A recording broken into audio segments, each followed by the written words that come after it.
Semua amal itu akan diikat dengan niatnya. Dengan niat itulah diberikan oleh Allah dua hal. Satu, berpahala atau tidak. Jadi investasi akhirat atau tidak. Yang kedua, kesungguhan kita untuk mencapai itu. Jadi Bapak Ibu ini punya pekerjaan nih, ya. Serius tidaknya tergantung motivasi niatnya. Kalau Bapak niat bakal serius, kalau nggak niat nggak akan serius. Anda jadi tentara nih, kalau niat betul jadi tentara akan sungguh-sungguh. Kalau nggak niat ya biasa-biasa saja, ada tugas kerjakan, nggak ada santai. Anda kuliah kalau niatnya benar, sungguh-sungguh belajarnya. Duduk paling depan, dengarkan dengan baik, catat, gak paham nanya. Makanya masuk dengan keluar beda. Masuk belum paham, keluar sudah paham. Ini duduk, masuk kelas, duduk di kursi barisan belakang. Duduk di kelas, bangku deretan belakang. Gitu kan, di dalam kelas penuh dengan obrolan. Dengan pikirin. Gak pernah nanya, pulang. Mau ujian, minggu tenang jadi minggu gelisah. Pinjam catatan teman. Nah itu belum niat, gak niat tuh kuliahnya. Ya, kalau mau niat tuh sungguh-sungguh pasti serius.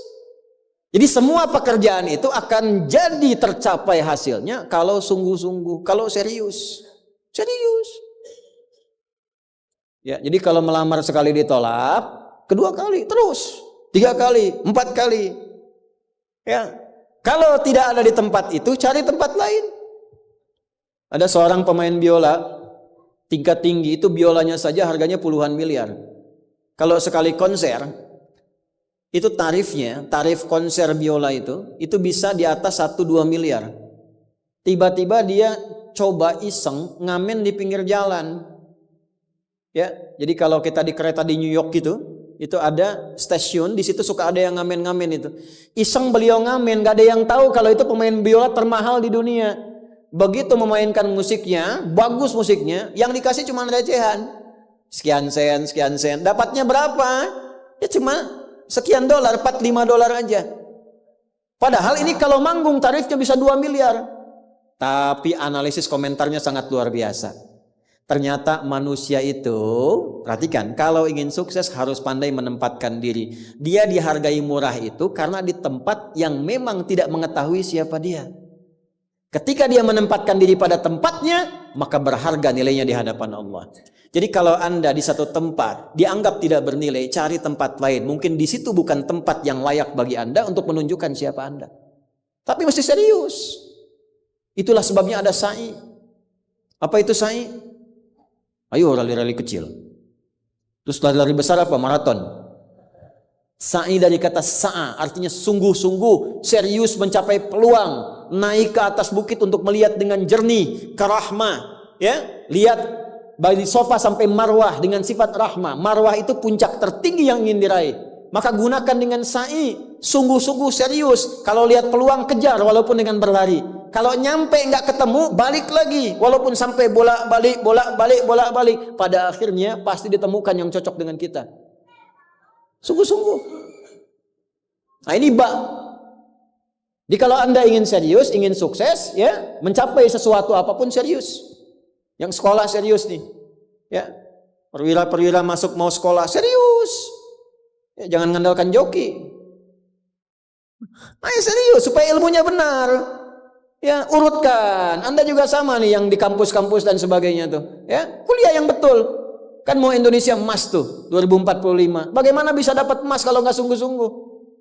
Itu yang kemarin PON tuh. Kalau nggak serius nggak dapat emas. Nah, yang kedua begini. Kalau cuman pakai yang pertama, yang belum beriman pun dapat itu. Terus faedahnya kita beriman apa? Ya, gini ya. Ini ada yang belum beriman, non-muslim. Kerja serius. Anda sudah beriman, kerja serius juga, sama-sama serius. Dua-duanya sukses. Lalu manfaat imannya apa? Tuh. Ini untuk menjawab pertanyaan begini, Pak abdi teh muslim. Nah, non muslim teh tiasa sukses, kaya, abdi teh kaya. Saya sholat tapi nggak kaya-kaya. Nah, itu pertanyaan yang salah. Supaya kaya itu penyebabnya bukan sholat, tapi serius, sungguh-sungguh. Kalau sungguh-sungguh kerja, sukses. Sungguh-sungguh belajar, sukses. Sholat itu, nah ini mendampingi kesuksesan dengan keberkahan. Kalau ingin berkah, sholat. Ingin nyaman, sholat. Sholat mendesain kesuksesan itu melahirkan falah, kebahagiaan yang mendamaikan. Makanya falah dalam bahasa Inggris definisinya success and happiness. Sukses dan bahagia. Balik ke sini, ke hadis tadi. Lalu apa manfaatnya di situ huruf ba itu? Niat itu apa? Merubah rutinitas menjadi ibadah. Ini yang mahal. Ini Pak, gini Pak ya. Bu. Ini apa Bu? Gelas. Isinya air. Fungsi air itu menghilangkan haus. Caranya minum. Tiap hari kita itu minum. Sesuatu yang dilakukan terus-menerus namanya rutin. Disifati jadi rutinitas. Minum itu rutinitas. Tidak minum bahaya buat ginjal. Minum kita. Tapi yang kedua begini. Gimana caranya rutinitas itu jadi ibadah? Minum tapi jadi ibadah. Apa fungsinya ibadah? Supaya dapat bekal. Bekal buat apa? Bekal buat pindah. Pindah kemana? Pindah ke alam baru ketika meninggalkan dunia. Siapa yang akan hidup selamanya di dunia? Ayo angkat tangan. Gak ada. Orang terkuat di muka bumi Firaun. Jaringannya luas, tentaranya banyak, hartanya melimpah, supportnya tinggi. Tapi se-Firaun-Firaunnya tewas juga. Selesai. Nah, artinya apa? Kita akan meninggalkan ini karena kehidupannya sementara. Karena itu bagi orang yang sudah meninggalkan dunia, disebut diumumkan telah meninggal dunia. Nah kita punya iman kalau meninggal pindah kemana? Kan ditanya. Akal kita kan bertanya, ini pindah meninggal dunia, meninggalkan dunia pergi kemana? Kan belum pernah ada yang punya pengalaman ke situ balik lagi. Oh abdi tadi kadinya wih doi, enggak ada. Ya. Harus terjawab. Kalau tidak terjawab bingung kita ini. Harus terjawab. Yang bisa jawab itu siapa? Yang menciptakan kita.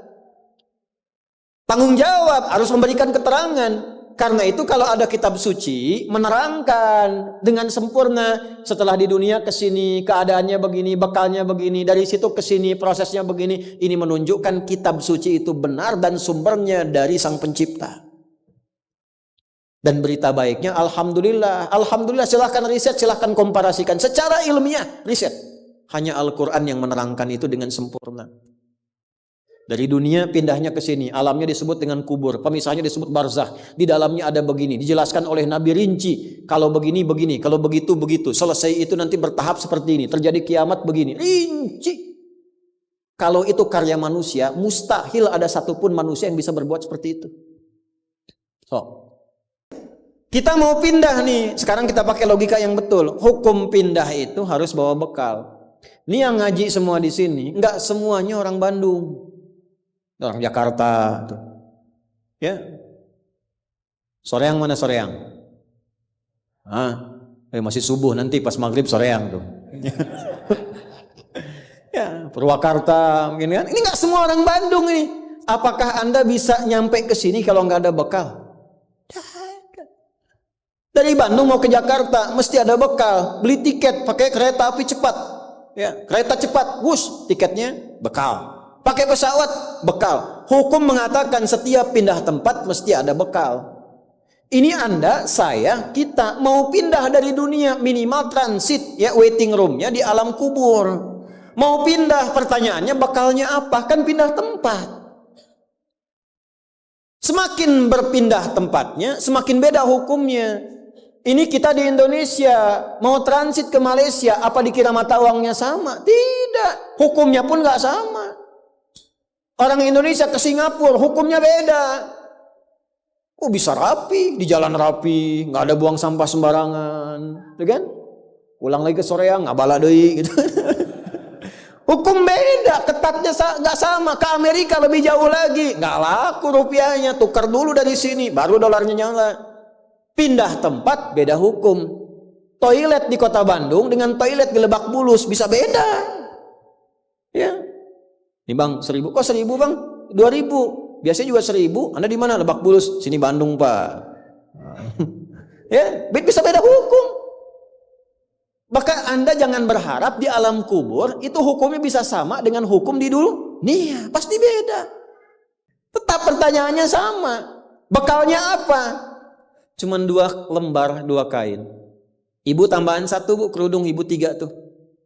Makanya saya selalu mengatakan dengan bercanda tapi dalam, mohon maaf ini yang muslimah, berlatih pakai kerudung ya. Berdoa minta sama Allah supaya nanti tidak bikin malaikat mungkar nakir penasaran. Di dunia nggak berkerudung, begitu meninggal dikerudungin, ditaruh ke malaikat. Ucu gening. Waktu di dunia teh kerudungan, nah udah jantan kerudungan. Man rabbuka, abi jamaah Ustaz Adi, namun belum sempurna hijrah.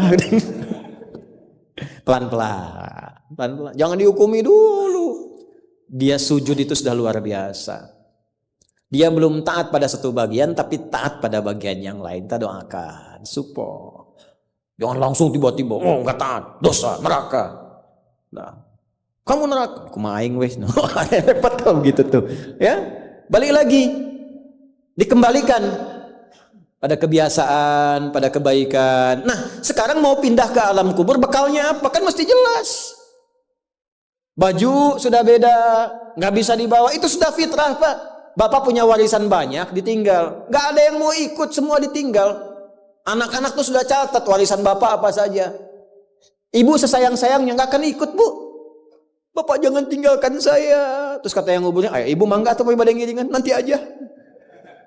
Akan masuk. Nah sekarang pertanyaannya bekalnya apa? Ini mesti terjawab. Kalau nggak terjawab, nggak lengkap agama itu. Apa fungsinya Tuhan di situ? Mesti menjelaskan. Nah di Islam itu dijelaskan. Bekal yang kita bawa pulang meninggalkan dunia itu, itulah yang disebut ibadah. Itu. Setiap dikerjakan ada poin ditulis. Poin itulah nama bekalnya. Namanya ajrun namanya. Lahum ajrun ghairu mamnun. Yang kita sebut dengan pahala. Yang menjadikan itu dapat, pahala itu diraih, bekal ibadah itu dapat, itulah niat. Itulah niat. Jadi pekerjaannya tidak berubah, rutinitas tetap jalan, minum tetap minum, kerja tetap kerja, makan tetap makan. Cuma dengan niat itu di saat yang sama cara minum itu langsung dinilai sebagai ibadah. Perintah Allah, malaikat tulis. Ya, berapa tulisnya? Sesuai kadar keikhlasannya, minimal 10. Itulah perbuatan yang dianggap benar, sehingga konsepnya dunianya sukses, minum juga, haus hilang. Akhiratnya dapat pahala. Jadi dunianya sukses, akhirat sukses. Disebut baik, perbuatan baik yang dinilai sukses oleh Allah disebut hasanah namanya.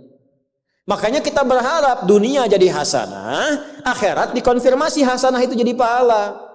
Maka kita berdoa, Al-Baqarah ayat 201, Rabbana atina fid dunya wa fil akhirati waqina. Apa tafsir hasanah terkait ibadah? Tafsir hasanah terkait ibadah pindah surat ke surat 6. Ayat berapa? 160. Man jaa bil hasanati falahu asyru amthaliha. Minimal kalau diniatkan jadi ibadah tulis 10. 10 itu yang disebut bekal pulang. Sebelum meninggal. Tampilkan nanti. Punten Pak ngetang nate sanes kieu nya 1, 2, 3, 4 itu hitungan dunia. Cara menghitungnya 1 ke 2 500 tahun. 2 ke 3 500 tahun, 3 ke 4 500 tahun. Nanti semua itu diakumulasi, ditampilkanlah surga yang sesuai dengan pahala kita. Kapan ditampakkannya? Saat sakaratul maut sebelum meninggal. Sifat ibadahnya disebut, sifat orang yang rajin ibadah disebut abdun, jamaknya ibadun. Ketika mau meninggal ditampakkan, karena ditampakkan tenang dia. Nyawanya tenang, jiwanya nyaman. Sifat jiwa yang dilatih ibadah, saat latihan disebut tumakninah. Ruku anjeun, jangan dulu itidal sampai tumakninah. Sujud, jangan bangkit dulu sampai tumakninah. Kebiasaan tumakninah punya sifat namanya mutmainnah. Makanya saat akan meninggal disebut ibadahnya, disebut mutmainahnya. Di mana? Quran surah 89 ayat berapa? Ayat 27 sampai 30. Ya ayyatuhan nafsul mutmainnah irji'i ila rabbiki radiyatan mardiyah fadkhuli fi ibadi, disebut ibadnya. Wadkhuli jannati, ditampakkan surganya. Ini surganya anjeun teh ieu tina amalan-amalan yang telah dilakukan selama hidup. Kalau yang nggak ada bekal, tampaknya yang jelek-jelek sesuai kebiasaannya. Ya. Kebiasaan dugem ditampakkan lengeleng. Ini bingung, la ilaha illallah, geleng lagi, la ilaha geleng lagi. Yang biasa tahlil, biasa ngaji, wafat sesuai kebiasaan, sesuai ajalnya. Tampak. Nah, sekarang untuk mencari bekal itu bagaimana? Niatkan menjadi ibadah. Itu fungsinya itu mahal. Pembuktiannya setelah meninggal. Kalau bapak nggak percaya, ibu nggak percaya, dipertanyakan imannya. Silahkan saja nanti lihat setelah meninggal. Ya, cara merubahnya bagaimana? Nanti ada 3 bagian. Karena itu kata Imam Syafi'i, hadis ini sepertiga ilmu. Ilmu itu dipraktikkan lewat amal, makanya hurufnya sama. Ain, lam, mim saat belajar. Ain, mim, lam ditukar, lamnya ke belakang, mimnya ke tengah. Saat diamalkan hurufnya sama. Orang yang mengerjakan itu ain pakai alif, lam dan mim, alimun. Tempatnya alamun, tanda-tanda orang itu kenal Allah, maka dia pakai ilmu. Ilmunya dia amalkan, hurufnya sama semua. Ilmun, amalun, alimun, alamun. Allah disebutnya apa? Rabbil alamin, jama alhamdulillahi rabbil alamin. Jadi kalau kita pakai ilmu, gunakan. Begitu digunakan, tuliskan pahalanya. Kata Imam Syafi'i, hadis ini sepertiga ilmu. Karena ilmu itu ada 3. Ilmu tentang lisan, ilmu tentang perilaku tubuh bagian luar, ilmu tentang hati. Semua perilaku kita bergantung 3 hal tadi. Contoh lisan. Panitia, kalau ada teh manis bagus banget itu. Enggak, ini contoh, bukan minta. Enggak, ini saya sudah ada minuman, enggak usah bikin teh manis. Contoh aja, contoh, ya. Kalau ada teh manis bagus banget itu. Itu lisan.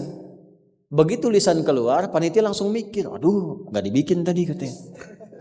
Maka coba di belakang dibikin, walaupun ustaznya bilang contoh, langsung bikin misal contoh gitu kan. Itu lisan. Kerjakan, siap kerjakan, komando, jalan, lisan. Jadi perilaku kita kadang bergantung lisan. Makanya ada ayat dan hadis tentang lisan. Hati-hati. Kepleset lisan lebih parah dibanding kepleset kaki. Bapak kepleset kaki bisa diluruskan lagi. Kepleset lisan lama Pak. Prajurit keluar dari sini, caci maki itu panglima tuh. Jangan dipotong videonya ya, contoh ini mah, contoh. Kepleset lisannya, selesai karirnya. Kepleset kakinya, masih bisa berjalan. Maka lisan tuh ada hukumnya sepertiga bagian hidup kita. Kedua nih, ujung kepala sampai ujung kaki, tangan bergerak, kaki melangkah. Hati-hati. Itu semua ditentukan oleh apa? Ini kolbu, amalan hati. Bapak tahu dari mana kalau orang yang senyum itu senang pada Bapak? Bagaimana taunya? Boleh jadi dia iri hati, di hatinya itu ada sesuatu. Nah, karena manusia bertindak dari 3 bagian ini, maka Imam Syafi'i mengatakan, inilah hadis sepertiga ilmu. Kalau paham hadis ini, sepertiga kehidupan kita tuh hatam. Kuncinya apa? Niatkan semua hal itu menjadi bagian ibadah, maka pekerjaannya berkah, akhiratnya dapat.